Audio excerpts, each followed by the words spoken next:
वा, बघताय ना तुम्ही किती आवळ्याचं लोणचं आपलं एकदम चटपटीत झालेलं आहे.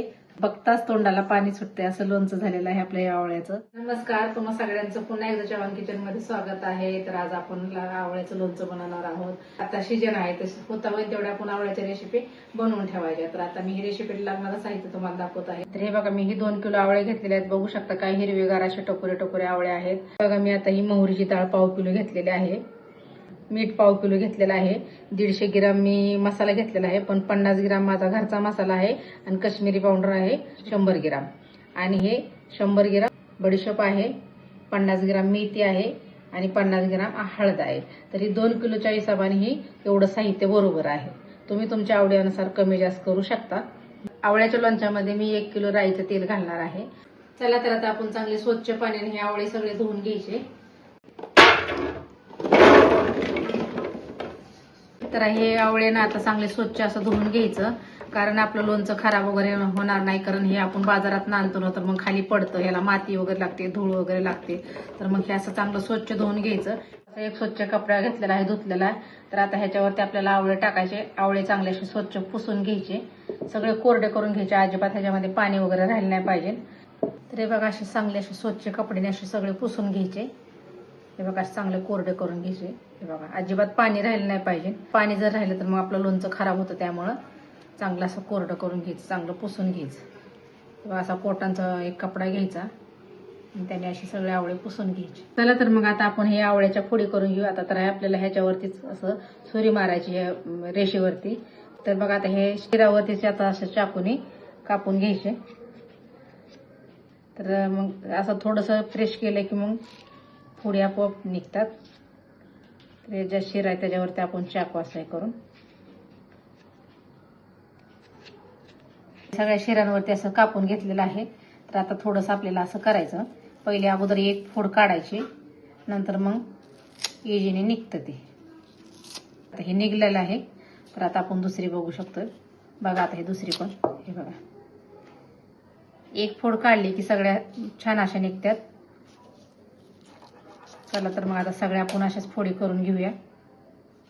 बघा, आता हे सगळे आपले त्या फोडी करून घेतलेल्या आवळ्याच्या बघू शकता तुम्ही.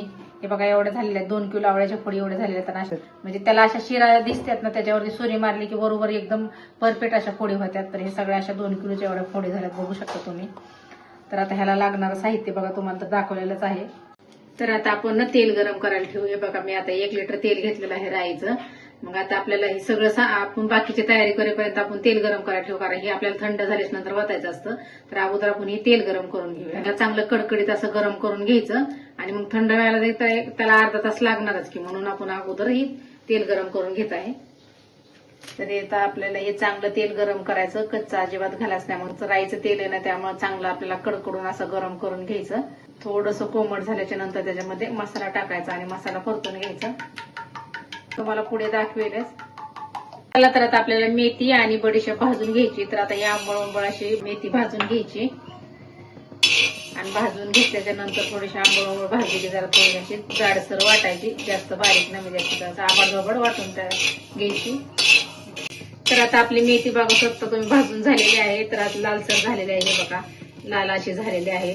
तर आता याला आपण काढून घेऊ आणि काढल्याच्या नंतर आपण याला थंड होऊन देऊ. पूर्णपणे थंड झाल्याच्या नंतर याला मिक्सरला वाटून घ्यायचे. तर आता मी काढून घेत आहे.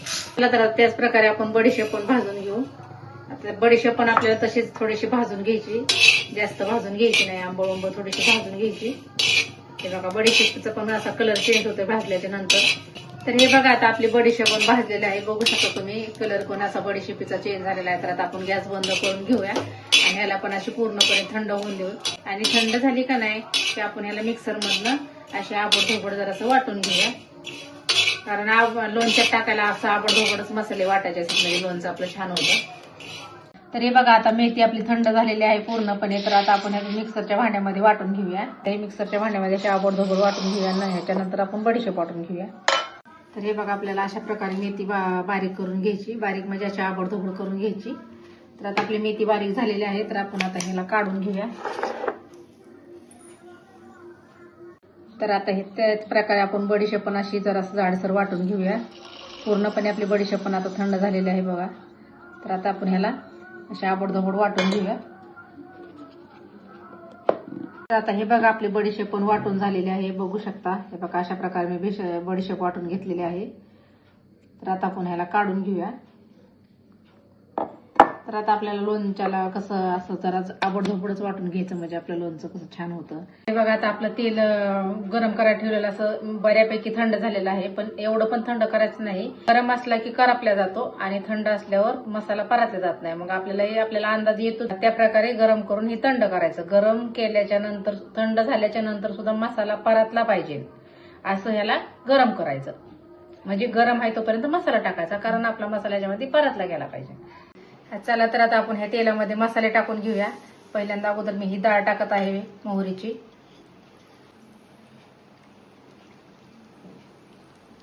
आता मोहरीची डाळ टाकलेली आहे.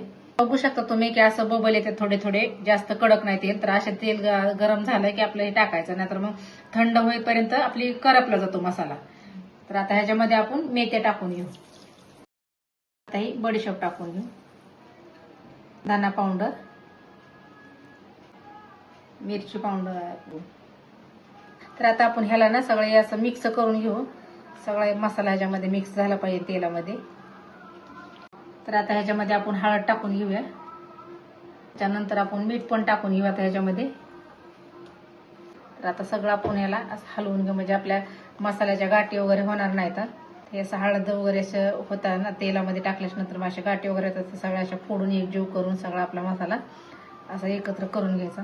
मी 10 ग्रॅम हिंग घेतलेला आहे. तर आता आपण हिंग पण ह्याच्यामध्ये टाकून घेऊ. ह्याच्यामध्ये हिंग पण मिक्स करून घेऊ आणि आपल्याला हे पूर्णपणे आता ही मसाला सगळा थंड होऊन द्यायचा. थंड झाल्याच्या नंतरच आपल्याला ह्याच्यामध्ये आवळ्याच्या फोडी टाकायच्या. आवळ्याच्या फोडी टाकल्यावर पण पूर्णपणे मसाला सगळा थंड झाल्याच्या नंतर आपण भरणीमध्ये भरायचा. तर हे बघा आता आपला मसाला पूर्णपणे थंड झालेला आहे. तर आता ह्याच्यामध्ये आपण फोडी मिक्स करून घेऊया.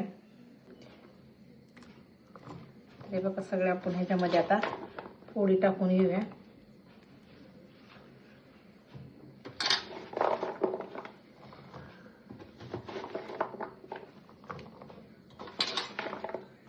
सगळा मसाला आपण असा मिक्स करून घेऊया.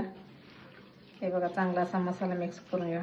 मसाला असा मिक्स करून घेऊन म्हणजे आपल्या हे आवळ्याच्या फोडींना मसाला लागन, त्यामुळे सगळा असा मिक्स करून घ्यायचा. तर आता आपलं आवळ्याचं लोणचं सगळं पूर्णपणे मसाला लागलेला आहे, ह्याला मिक्स झालेला आहे. तर आता आपण ह्याला एक काचेच्या भरणीमध्ये भरून घेऊया. शक्यतो काचेच्या भरणीमध्येच भरायचं, प्लास्टिकच्या वगैरे भरणीमध्ये भरायचं नाहीये, म्हणजे आपलं लोणचं भरपूर दिवस टिकतं आणि खराब वगैरे होत नाही. तर हे बघा मी आता ही काचेची भरणी अशी स्वच्छ चांगली पाण्याने धुवून उन्हामध्ये सुकवून अशी चांगली कोरडी करून घेतलेली आहे, कारण आपल्याला ह्याच्यामध्ये अजिबात पाण्याचा एकही थेंब राहिला नाही पाहिजे. वर्षानुवर्ष आपलं लोणचं टिकतं. तर आता बघा मी ही कोरडी अशी चांगली उन्हात ठेवून भरणी स्वच्छ चांगली साफ करून घेतलेली आहे, धुवून घेतलेली आहे. तर आता आपण ह्याच्यामध्ये सगळं लोणचं भरून घेणार आहोत.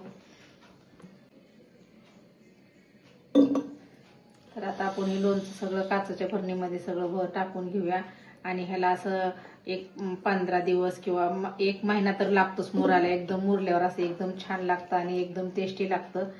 तर हे आता आपण काय उकडून वगैरे फोडी घेतल्या नाहीत, कच्च्याच फोडी कापलेल्या आहेत, त्यामुळे आपल्याला हे लोणचं मुरायला 1 महिना तरी लागणारच. म्हणून चांगलं हे महिनाभर असंच उन्हात तुम्ही उन्हात पण ठेवू शकता. ह्याचं असं कपड्याने तोंड बांधायचं आणि उन्हात ठेवायचं. उन्हात ठेवल्यावर तर आणखीनही चांगलं मुरतं आणि भरपूर दिवस असं टिकतं हे लोणचं. अजिबात खराब वगैरे होत नाही, बुरशी वगैरे काय अजिबात येत नाही. चला तर आता आपलं आवळ्याचं लोणचं बनवून तयार आहे. बघू शकता तुम्ही, वा काय लोणचं झालेलं आहे. तर हे बघा बघू शकता तुम्ही की आता आपलं तेल इथपर्यंत आलेलं आहे. तर पण जसं आपलं आवळ्याचं लोणचं मुरण तसं तेल असं वरती येतं आणि लोणचं खाली जातं. तर आता ही 2 किलो आवळा होते आणि सगळं मसाला वगैरे मिळून सगळं 2.5 ते 2.25-3 किलो लोणचं झालेलं आहे. तर आपला आवळ्याच्या लोणच्याची रेसिपी बनवून तयार आहे, पण आता ही खाण्यासाठी एकदम तयार नाहीये. तर आता आपल्याला ह्याला 1 महिनाभर तरी मुरायला लागतं. जेवढं चांगलं मुरण तेवढं लोणचं असं टेस्टी लागतं. त्याच्यामुळे ह्याला महिना किंवा 15 महिना तर लागतोच. 15 दिवसात जर तुम्हाला खायचं असेल तर 15 दिवसात पण मुरतं, पण ह्याला 1 महिना तर लागतोच. म्हणून हे जेवढं मुरण चांगलं तेवढं आपल्याला चांगलं टेस्टी लागणार लोणचं. वर्षानुवर्ष हे लोणचं टिकतं, ह्याला अजिबात खराब वगैरे होत नाहीये. तर अशाच काचेच्या भरणीमध्ये जर तुम्ही जरी भरलं तर तुमचं पण लोणचं नक्की चांगलं होणार आणि खराब वगैरे होणार नाहीये. आवळ्याच्या लोणच्याची रेसिपी तुम्हाला कशी वाटते ते मला नक्की कमेंट करून सांगा. आणि हो, माझ्यासारखी पण एकदा तुम्ही ट्राय करून बघा. जर माझी रेसिपी तुम्हाला आवडली तर माझ्या व्हिडिओला लाईक करा, शेअर करा आणि हो, चव्हाण किचनला सबस्क्राईब करायला विसरू नका बरं का. पुन्हा भेटूया अशाच नवीन नवीन रेसिपी घेऊन. माझी रेसिपी बघितल्याबद्दल धन्यवाद.